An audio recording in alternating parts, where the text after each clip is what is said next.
महाराष्ट्राच्या कानामनामध्ये अविरतपणे ही सुजन वाक्य पडत राहावीत, म्हणूनच खरं तर हा कार्यगौरव, आपल्या शुभेच्छा, आपले आशीर्वाद महाराजांना या निमित्तानं देता यावेत आणि त्या शुभेच्छांचं बळ त्यांना पुढच्या वाटचालीसाठी उपयुक्त ठरावं यासाठीच हा ठास होता कार्यगौरव समितीचा. आजच्या आनंद सोहळ्याला हरिभक्तपरायण चैतन्य महाराज देगलूरकरांसारखं वारकऱ्यांचं भूषण अध्यक्षस्थानी लाभावं ह्या सोहळ्याचं भाग्य आहे. प्रमोद महाराजांसाठी तर हा जीवनातला अत्युच्च आनंदाचा क्षण आहे असं म्हटलं तर वावगं ठरणार नाही. सद्गुरू आणि शिष्यामध्ये एक विशिष्ट अंतर असतं, ते या दोघांमध्ये कधीच नव्हतं. ये हृदयीचे ते हृदयी घातले, हृदया हृदय एक झाले असं हे नातं जपत आज चैतन्य महाराज मंचावर उपस्थित आहेत. त्यांना विनंती, आपलं मनोगत.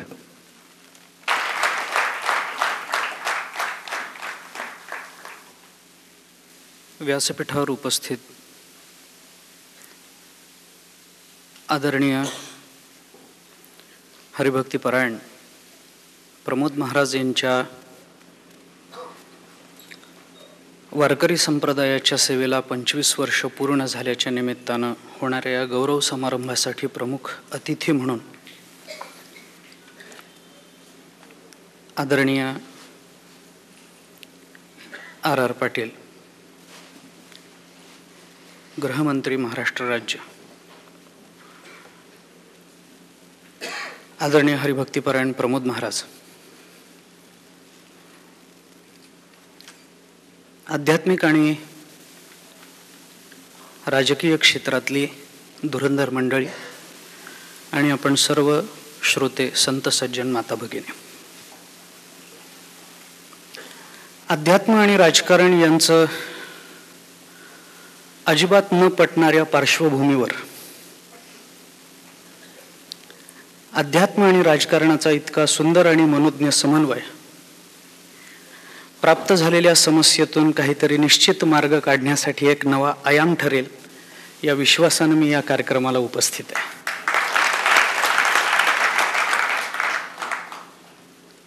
गेल्या काही दिवसातलं देशातलं राजकारण पाहता राजकारण आणि अध्यात्म यांचं फारसं पटेल असं वाटत नाही. पण इथं झालेला समन्वय, इथं झालेला संगम निश्चित या समस्येतून मार्ग काढण्याचं कारण ठरेल असा एक विश्वास अंतःकरणामध्ये आहे. याचं कारण मला जाणवतं ते हे आहे. आदरणीय हरिभक्तीपरायण बाबा बोलले त्या पद्धतीनं खरंच वारकरी हा राजकारणी कधीच नव्हता. अनेक राजकारणी वारकरी होते हे पाहण्यात आहे, पण वारकरी कधी राजकारणी झाल्याचं पाहण्यात नव्हतं. तसा प्रयत्नही आतापर्यंत संप्रदायामध्ये कोणी केला नाही. करावा करू नये या संबंधानं मी काही बोलणार नाही, पण तरीही मला या इथल्या परिस्थितीबद्दल जी आपुलकी निर्माण झाली, मला खरंच कुठल्या राजकीय व्यक्तिमत्वाच्या पार्श्वभूमीची फारशी माहिती नाही, पण तरीही हा समन्वय इथली उपस्थिती ही मला अत्यंत महत्त्वाची, मोलाची वाटते. आमच्या विलासरावांची काय, आबांची काय, घोटेराम भाऊंची काय, ही राजकीय क्षेत्रामध्ये काम करणारी मंडळी तरी या आध्यात्मिक कार्यक्रमाला उपस्थित राहिली, याच्याबद्दल मला स्वतःला खूप समाधान आत्ताच झालं. म्हणजे पूर्वीपासून होतं असं नाही, आत्ताच झालं. त्याचं कारण मी आपल्याला सांगतो. त्याचं कारण मी सांगतो. मानकर दादांचा सत्कार इथे झाला. आदरणीय पाटील साहेबांच्या हस्ते, आबांच्या हस्ते झाला. सत्काराचं स्वरूप आपल्या डोळ्यासमोर आहे. उत्तरीय किंवा उपर्ण आपण म्हणतो, उपर्ण, एक हार आणि तुळशीचं रूप. मी बाजूला बसलेलो आहे. संत वाङ्मयाची चिकित्सा करता करता माणसांची चिकित्सा करण्याची एक नको ती सवय आम्हाला लागली आहे. आणि या चिकित्सेतून असं लक्षात आलं की उपरणं आणि हार घालताना विशेष लक्षात आलं नाही, पण तुळशीचं रोपटं देताना मात्र पायातली चप्पल काढणारा गृहमंत्री जर महाराष्ट्राला लाभला असेल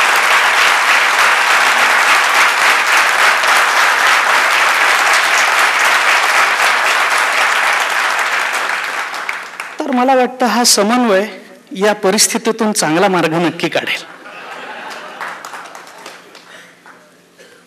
प्रमोद महाराजांचा सत्कार होतो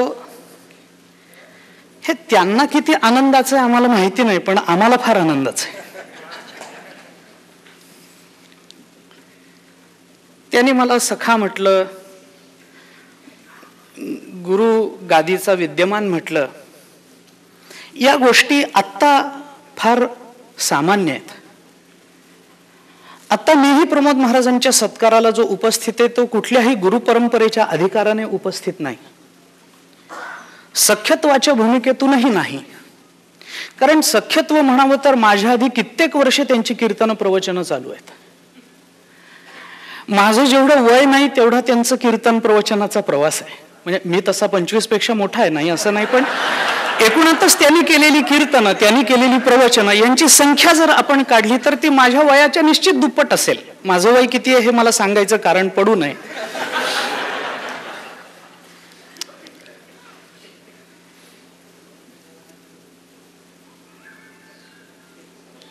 जसे ते या सत्काराने, या गौरव सोहळ्याने गुदमरून गेलेत, त्यांच्यापेक्षा जास्त मी गुदमरून गेलोय.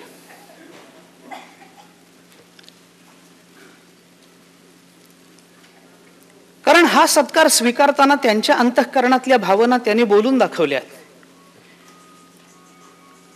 कदाचित त्यांना हे त्यांच्या गुरूंचं स्मरण होत असेल, ती गुरुमूर्ती त्यांच्या अखंड डोळ्यासमोर असेल. पण आत्ता विचार करताना मला हे वारंवार असं जाणवतंय की मलाही गुदमरायला होत आहे. कारण हा सगळा जो सत्कार ज्या प्रमोद महाराजांचा आहे ते प्रमोद महाराज आमचे आहेत.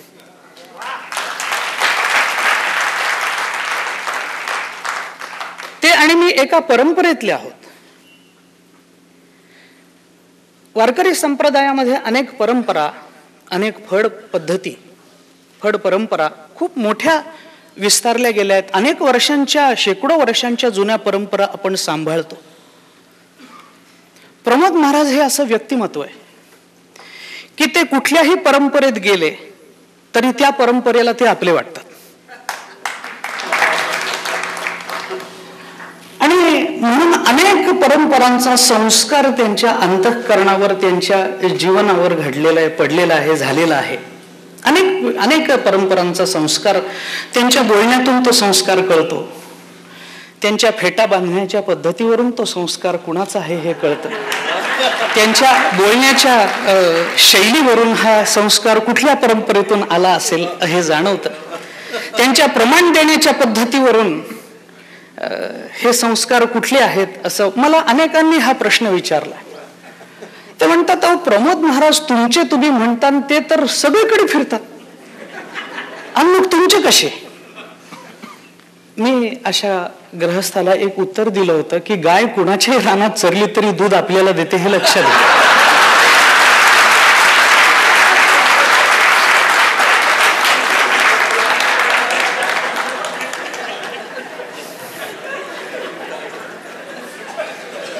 आणि या दूध देण्यावरूनच मी गुदमरून गेलो.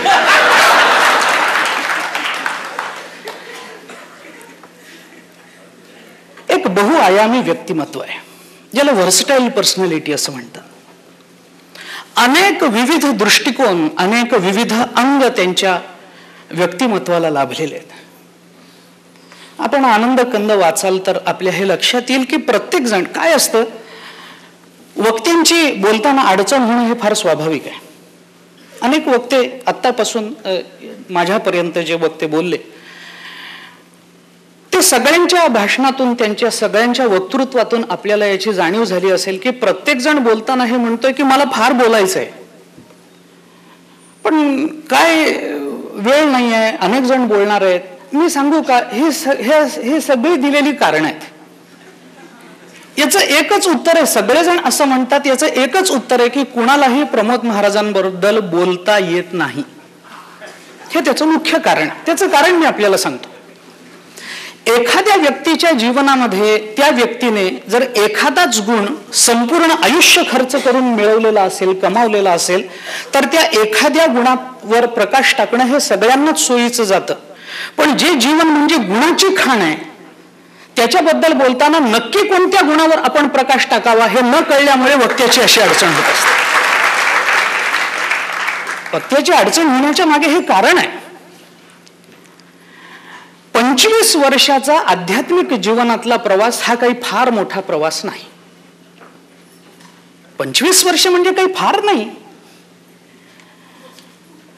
25 वर्ष काम केलं म्हणजे मला हे कार्यक्रमाला बसल्यापासून कदाचित अनेकांना जाणवत असेल की मला बऱ्याचदा भ्रम झाला की हे 61 का 25 वर्ष, म्हणजे एकूण कार्यक्रमाचं स्वरूप असेल आणि त्यांच्या बोलण्याचाही परिणाम असा झाला की मला असं वाटलं की प्रमोद महाराजांना 61 वर्ष पूर्ण झाली आहेत आणि त्या कार्यक्रमाला मी अध्यक्ष. असं झालं तर फार बरं होईल, होऊ नये असं माझं म्हणणं नाही. असं झालं तर आनंदच आहे. पुन्हा 61चा कार्यक्रम आबांच्याच हस्ते माझ्याच अध्यक्षतेखाली आणि आपल्या सर्वांच्या उपस्थितीमध्ये जर घडला तर त्या कार्यक्रमामध्ये मी शताब्दी अशीच घडावी अशी अपेक्षा व्यक्त करणार आहे.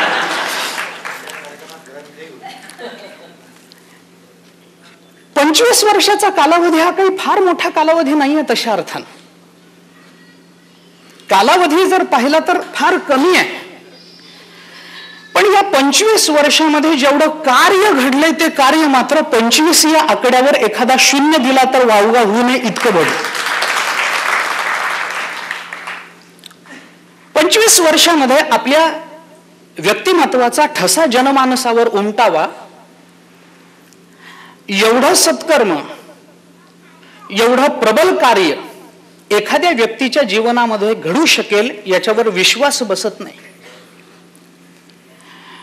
आपला स्वतंत्र ठसा समाजामध्ये निर्माण व्हावा, आपलं एक स्वतंत्र वलय निर्माण व्हावं, लोकांनी आपल्याला आपल्या नावाने ओळखावं, लोकांनी आपलं नाव घेतल्याबरोबर खुर्ची रिकामी करून द्यावी, लोकांनी आपलं नाव घेतल्याबरोबर उठून आदराने हात जोडावेत, याच्याकरता माणसांची आयुष्य खर्च होतात.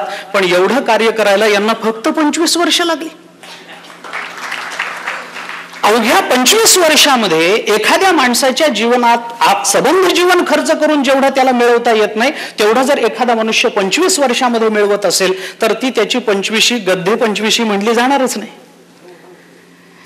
त्या 25शीला जो आकार मिळेल, जो आयाम मिळेल, जे परिमाण लाभेल ते परिमाण कुठल्याही 25 वर्षापेक्षा कमी वयाच्या माणसासमोर आदर्श म्हणून निर्माण होईल.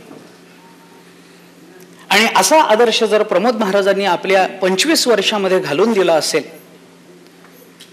तर ज्ञानराज प्रतिष्ठानला माझ्या वतीनं दंडवत आहे की त्यांनी फार मोठं कार्य केलंय. हा माझा गौरव नाही, माझा कशाला सत्कार करा, हे सगळेच सत्कार मूर्ती असंच बोलतात. मला हे ऐकून ऐकून आता कंटाळा यायला. कुणाचं मी काय, माझं काय, मला कशाला, मी नकोच म्हणत होतो, कशा करता. मी प्रमोद महाराजांना एकच प्रश्न विचारतो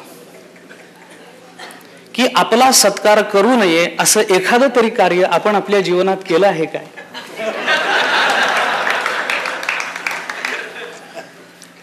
पंचवीस वर्ष हा माणूस राब राब राब राब राबतोय, घरादाराची चिंता नाही. मला हे एक या कार्यक्रमाचं चांगलं वैशिष्ट्य वाटलं की पहिल्या भाषणापासून प्रमोद महाराजांच्या सौभाग्यवतींचे उल्लेख चालू आहे. वतींचे म्हणजे आदरानं बोलतोय, अनेक वचनी नाही बोलत, आदरानं बोलतो.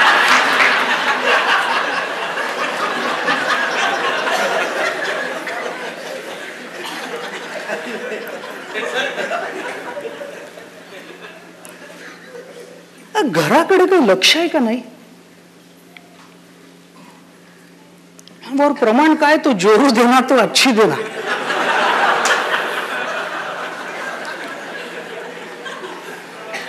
वर त्याच्यासाठी युक्तिवाद काय, तर लोक परमात्मा म्हणे जोड्या लावताना कधी कधी फार विचार, अरे तो काही वेळ आहे काय?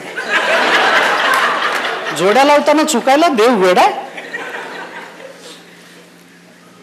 त्याला कळत नसेल का की जो मनुष्य 25 वर्ष घराकडे बघत नाही त्याला कोणती बायको द्यावी?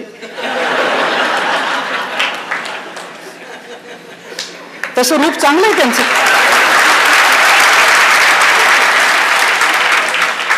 माझा हात जो आहे ना, तो हात मी इकडे करतोय, इकडे केलेल्या हाताखाली बरेच जण येतात. ते आपण लक्षात घ्या कृपा करून, की जे आपल्या घरादाराकडे दुर्लक्ष करून समाज कल्याणाचं अत्यंतिक हित साधतात, अशा लोकांना कशी पत्नी द्यावी हे देवाला कळत नसेल काय? तुम्ही एवढी वर्ष 25 वर्ष देवदेव केली, देवाच्या बुद्धीवर अजून विश्वास नाही तुमचा. देवाला कळतं ना, देवाला कळतं देव जोड्या लावायला चुकवत नाही, म्हणून आपल्या आपल्या घरी आपण जाऊन पहा.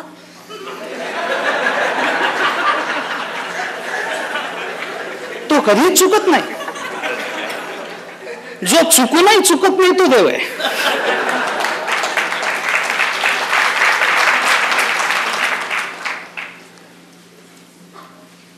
अर्थागमो नित्यम आरोगिताच प्रियाच भार्या प्रियवादिनीच वश्यश्च पुत्रः अर्थकरीच विद्या षड्जीव लोकस्य सुखानि राजन. महाभारतामध्ये आलाय. विदुरांनी धृतराष्ट्राला जो उपदेश केला विदुर नीतीमध्ये, त्यावेळेला मानवी जीवनातली 6 अत्यंतिक महत्वाची सुख संसारातली म्हणून विदुरांनी सांगितली आहेत. अर्थप्राप्ती हे संसारातलं सुख आहे, त्याच्याकडे आपल्याला दुर्लक्ष करता येणार नाही. ते महत्वाचं अंग आहे, ते सुख आहे. चांगलं आरोग्य प्राप्त होणं हे संसारातलं सुख आहे. प्रियाच्या भार्या, प्रेम करणारी पत्नी मिळणं हे संसारातलं महत्वाचं सुख आहे. प्रिय वादिनीच, नुसती प्रेम करणारी नाही, गोड बोलणारी बायको मिळणं हे प्रपंचातलं सुख आहे, जे तुकोबारायांच्या वाट्याला आलं नाही फारसं.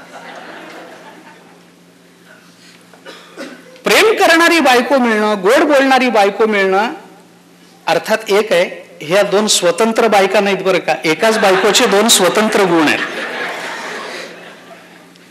मी प्रेम करणारीच गोड बोलणारी असावी लागते, नाही तर गोड बोलणारी वेगळी आणि प्रेम करणारी वेगळी असं नाही. वश्यश्च पुत्र हा आज्ञेत राहणारी संतती निर्माण होणं आणि अर्थकरीची विद्या, जी विद्या आपण शिकतो त्या विद्येने आपला उदरनिर्वाह चालवून देणं, ही प्रपंचातली 6 महत्वाची सुख मानली जातात. तशी ही सुख भल्या भल्यांच्या वाट्याला आली नाहीत, पण प्रमोद महाराजांच्या वाट्याला आली. उदाहरणं आपल्याला फारशी सांगायची नाही आहेत, पण तरीही प्रमोद महाराजांचं हे व्यावहारिक जीवन, किंबहुना मी आणखीन थोडंसं व्यापक बोलतो की अनेक कीर्तनकारांचं हे जीवन दुर्लक्षित राहिलंय. म्हणजे याच्यामध्ये कुठेतरी आमचाही समावेश करा असं मला म्हणायचं नाहीये, पण अनेक कीर्तनकार असेत की त्यांना महिने घरी जाता येत नाही. आपलं सगळं घरदार विसरून ते संत वाङ्मयाचा प्रसार, संत वाङ्मयाचं चिंतन समाजासमोर अविरत मांडत राहतात, की ज्याचा परिणाम म्हणून समाजाने एकत्रित यावं, समाजाने काहीतरी चांगलं विधायक असं कार्य करावं, मनावर त्याचा आध्यात्मिक परिणाम व्हावा आणि कृतीवर एक सामाजिक व्यापक कार्याचा, समष्टी कल्याणाचा परिणाम व्हावा, याच्याकरता संत वाङ्मय मुखामध्ये घेऊन अनेक कीर्तनकार, प्रबोधनकार रात्रंदिवस या महाराष्ट्रामध्ये फिरतात. त्यांचं कार्य कमी नाही आहे, पण त्याच वेळेला हाही विचार अंतःकरणामध्ये येतो की एवढे कीर्तनकार होऊनही अजून तशा अर्थानं महाराष्ट्रामध्ये शांती, सद्भावना, समता, बंधुता, विश्वव्यापकता हे नांदत नाही. आणि याचा अंतर्मुखून विचार करताना असं लक्षात येतं की हळूहळू ही कीर्तन परंपरा सुद्धा आपल्या उदरनिर्वाहाचं साधन व्हायला लागली आहे, की जो अतिशय महत्वाचा चिंतेचा विषय आहे. आपण समाजासाठी काही कार्य करतोय म्हणल्यानंतर समाज आपल्याला भरपूर देणार आहे, पण दिलेलं भरपूर मानायची वृत्ती जर अंतःकरणात असेल,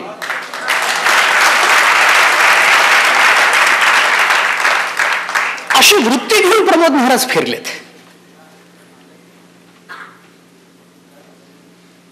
हल्ली तर अशी परिस्थिती आहे की आम्ही ऍडव्हान्स घेतल्याशिवाय रामकृष्ण हरी म्हणत नाही.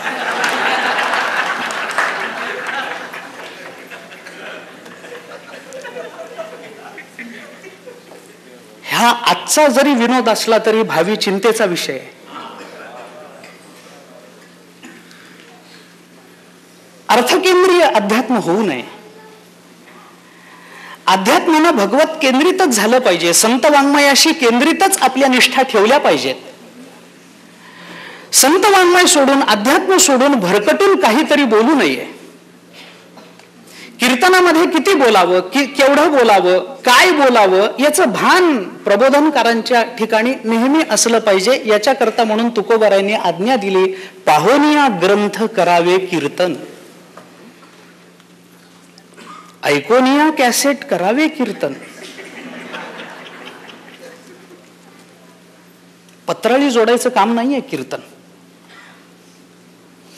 प्रमोद महाराजांनी हा वसा घेतलाय. त्यांचं सगळ्यात मोठं वैशिष्ट्य जर काही असेल तर वेळेच्या मर्यादा पाळणं. सगळ्यात मोठं वैशिष्ट्य. जो वेळ पाळतो तो आपोआप मोठा होतो, म्हणून तर आम्ही लहान राहिलो.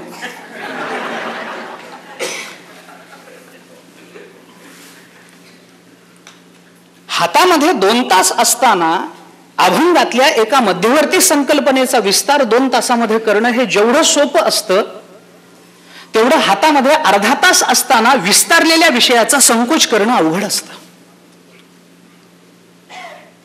आपण थोडं याचा विचार, याचं चिंतन करून पहा. म्हणून तर संजयाचं कौतुक आहे ज्ञानेश्वरीमध्ये. भारताचा अवाका अणोनी श्लोका एका संजय कुरुनायका दिदला हाती. 1,00,000 श्लोकाचं रहस्य फक्त एका श्लोकात आणून दिलं. यत्र योगेश्वर कृष्णो यत्र पार्थो धनुर्धरा. लाखो श्लोक एका श्लोकामध्ये प्रकट करणं हे फार कठीण असतं, पण एका श्लोकाचा विस्तार लाख प्रवचनात करा म्हणजे सोपं जातं. एका श्लोकाचा विस्तार तुम्ही हजारो प्रवचनामध्ये करू शकता, पण हजारो प्रवचनाचं सूत्र एका श्लोकामध्ये मांडून दाखवा हे अवघड जातं. आणि हे अवघड ज्यांना सहजतेनं साधलं गेलं त्यांचा आजचा सत्कार. हातामध्ये अर्धा तास असो, 15 मिनिटं असो, 10. मला मोठं आश्चर्य वाटलं. मला असं वाटलं की प्रमोद महाराज बोलायला उभे राहिले आणि काय झालंय, येताना आम्हीच त्यांना पटका बांधून या असा आग्रह केला. त्यामुळे मला बसल्या बसल्या भीती अशी वाटली की पटका बांधलेला उभा राहिला की 2 तास. हा नियम आहे. पटका बांधून उभा राहिला कीर्तनकार की 2 तास. म्हणून मला वाटलं 12-12:30 तरी होतील. पण स्वतःच्या कार्यगौरवाला उत्तर देताना ते अवघ्या 7 मिनिटांमध्ये त्यांनी द्यावं. याच्यामध्ये तुम्हाला सत्कार स्वीकारायचा आहे का हा खेळ वाटतोय सगळा. अवघे 7 मिनिट बोलणं ऐकणार याचे कान असूसले होते की आता प्रमोद महाराज काय बोलतील, काय उत्तर देतील याला. पण अवघे 7 मिनिटं हे माझं नाही, हे यांचंय, हे यांचंय, हे यांचंय, सगळं त्यांचं करून टाकलं. हे काय तर माझ्या गुरुगादीचा हा गौरव आहे. ठीक आहे, आम्ही हा गौरव घेऊन जातो. नाही, तशा अर्थाने मी म्हटलं नाही. मला दुसरं काही म्हणायचं नाही. मी गौरव याच अर्थाने बोल. मला खरंच दुसरं काही म्हणायचं नाही.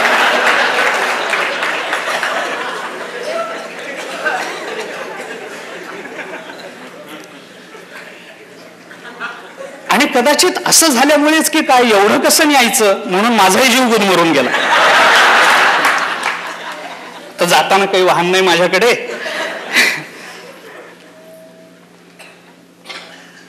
आपला कार्यगौरव होतोय प्रमोद महाराज, ही अत्यंत आनंदाची गोष्ट आहे. तुमच्यासाठी म्हणून हे तुम्हाला केलेलंच नाहीये. असं कीर्तन करायचं असतं, 25 वर्षात एवढं कार्य करायचं असतं, असं अनेकांच्या डोळ्यासमोर ध्येयनिष्ठा जागृत व्हाव्यात याच्याकरता हा सत्कार आहे. माणसाने किती काम केलं याला फार महत्व नाही, काम करताना ध्येय किती मोठं ठेवलं याला. इंग्रजीत एक म्हण आहे, not failure but low aim is crime. अर्थात क्राईमचा संबंध आहे म्हणजे आपल्याला निश्चित हे सांगता येईल की अपयश नव्हे पण अल्पध्येय डोळ्यासमोर ठेवणं हा गुन्हा आहे. अपयश येणं हा कधीच गुन्हा नसतो. कदाचित ती पुढच्या यशाची पायरी असू शकते, पण मर्यादित ध्येय डोळ्यासमोर ठेवणं, तेवढ्याच ध्येयाच्या प्राप्तीमध्ये आपल्या जीवनाचं कल्याण मानणं हा दोष आहे, हे चूक आहे, हा दोष आहे, हा गुन्हा आहे. Not failure but low aim is crime. अल्पध्येय डोळ्यासमोर ठेवून माणसाने जगू नये. 25 वर्षामध्ये सुद्धा तुम्ही 100 वर्षाचं ध्येय डोळ्यासमोर ठेवता आणि जर ते 25 वर्षात पूर्ण करता आलं नसतं तर तो आपलं अपयश, त्या अपयशाचाही आम्ही सत्कार केला असता. 25 वर्षाच्या कालावधीमध्ये 100 वर्षाचं ध्येय ठेवून जो कार्यप्रवृत्त होतो त्याला अपयश आलं तरी त्या अपयशाचा सत्कार करावा. पण 25 वर्षामध्ये 2 वर्षाचं ध्येय डोळ्यासमोर ठेवून त्याच्यावर विजय मिळवता आला तरी ते गौरवाचं कारण होत नाही या जगात. आपल्या कार्याचा गौरव आहे. मला असं वाटतं की हा आपला गौरव नाही, हा खरं म्हणजे मी क्षमा मागून बोलतो, माझा आणि आबांचा गौरव आहे. कारण तुमच्यासारख्या गौरवसंपन्न व्यक्तिमत्वाचा सत्कार करण्याचं भाग्य आमच्या नशिबाला आलं, हा आमचा गौरव आहे. ज्ञानप्रतिष्ठानने तुमचा गौरव केलाच नाही. अतिशय स्वच्छ व्यापक ध्येय डोळ्यासमोर ठेवून कार्य करणारा एक मोठा राजकारणी, कंसातला शब्दही मी वापरणार आहे, राजकारणी नव्हे राजकारणी सत्पुरुष या कार्याला जर लाभला असेल तर त्याच्या हाताने मिळालेलं सगळंच सोन्याचं होऊन जाईल.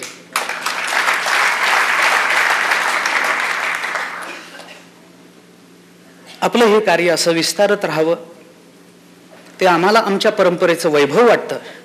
आमच्या परंपरेमध्ये या निमित्तानं मानाचा तुरा खोवल्याचा मान आपल्याला मिळाला प्रमोद महाराज. आम्ही जरी त्या परंपरेतले असलो तरी आमच्यापेक्षा जास्त कार्य आपण केलेलं आहे, यात हे निर्विवाद आहे. हे आपल्याला मान्य करावं लागेल. परंपरेला अभिमान वाटतो. आपल्यासारख्या धुरंधर अशा व्यक्तिमत्वाचा गौरव करताना आपल्या सर्व पूर्वजांचा वरदहस्त आपल्या मस्तकावर राहावा, आपल्या कुटुंबियांवर राहावा, आपल्या सर्व कुटुंबावर राहावा आणि ही आपली यशाची कमान वाढती राहावी. अनेक पंथस्थ आपल्या सावलीमध्ये यावेत, तृप्त